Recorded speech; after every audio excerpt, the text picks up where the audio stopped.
According to the FBI, hate crimes in America targeting Muslims or people who just appear to be Middle Eastern surged in the aftermath of 9/11. There is this cloud, with the hate crimes, with the profiling, with being rounded up. Again, I think this illustrates the power of film, that in spite of the reality, in spite of the material that we know to be true, we still embrace the mythology. The mythology is still a part of our psyches. Stereotypes take a long time to wither away. And for many of us, we're comfortable with our prejudices. We don't want to change. We've grown accustomed to this face.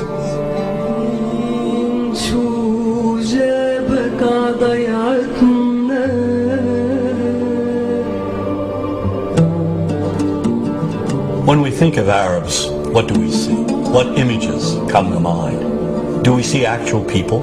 People who, despite real cultural or geographical differences, do pretty much the same things that we do.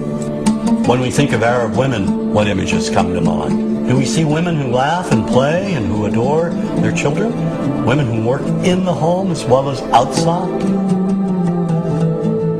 Would it come as a surprise to know that in many Arab countries, a majority of college students are actually women? What's our immediate image of Arab men? Do we see loving fathers? Men who want to provide for their families?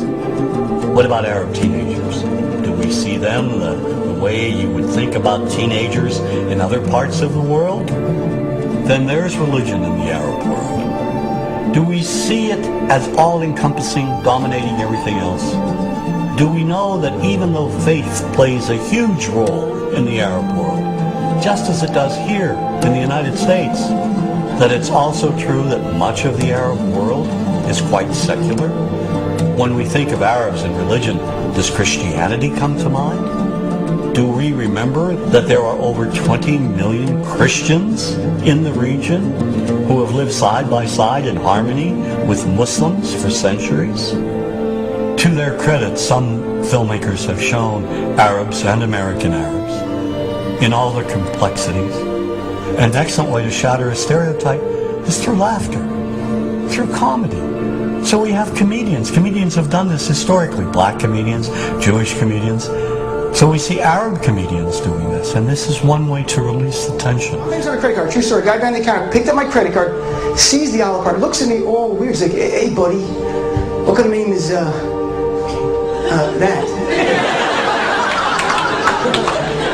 I'm like, well sir, it's an Arabic name. He goes, what does this mean? So I'm like, well translate it to English? It means peaceful, friendly Arab? But he's not happy because, what Arab country is your family from? So I tried the most peaceful, popular one that he would like. So I'm like, we're from the same Arab country that Aladdin is from. To his credit, Michael Moore in Fahrenheit 9/11 in the DVD includes a scene with this comedy coming out. My name really is Ahmed, and I can't fly anywhere. All you white people have it easy. You guys get to the airport like an hour, 2 hours before your flight. It takes me a month and a half.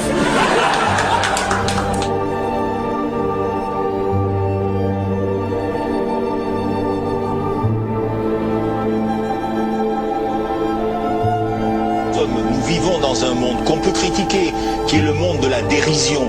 Vous le savez bien, et dans les médias, je dirais, le monde de la dérision, on se moque de tout.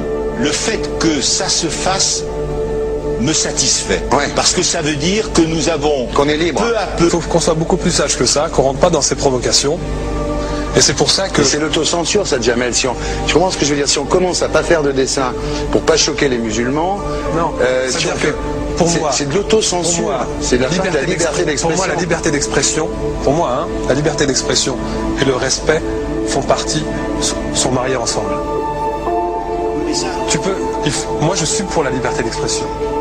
Mais si je vais blesser une personne, pourquoi blesser la personne? Non, mais si moi j'ai envie de faire une caricature sur Mahomet ou sur un rabbin ou sur Jésus-Christ, il faut que j'ai le droit de le faire. Tu comprends? C'est ça la France. Quand tu sais que tu vas blesser 10 millions de personnes, pourquoi tu vas les blesser?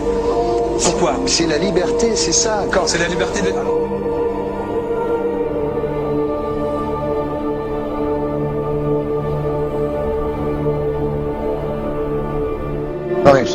pensez pas que c'était à vous de vous excuser, non? En disant le sketch n'était pas très drôle, je suis désolé si j'ai blessé des gens, voilà, excusez-moi, voilà, c'est une connerie, c'est mon travail.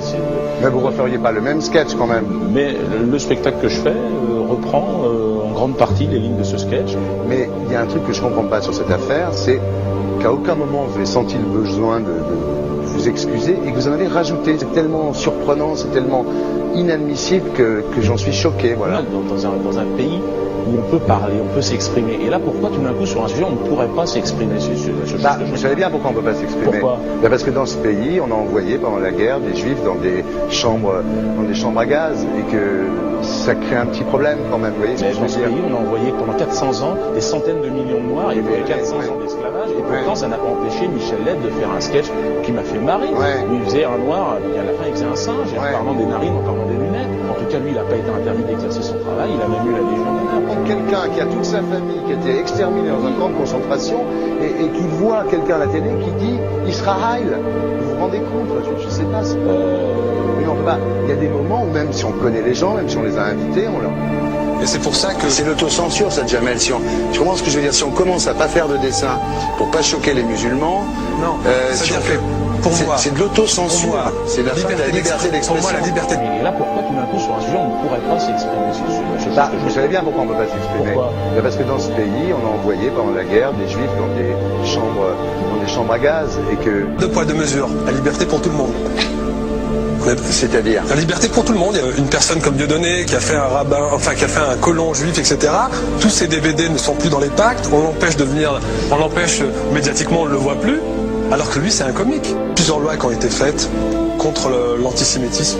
Et moi, je fais un appel aujourd'hui de faire une loi contre l'islamophobie.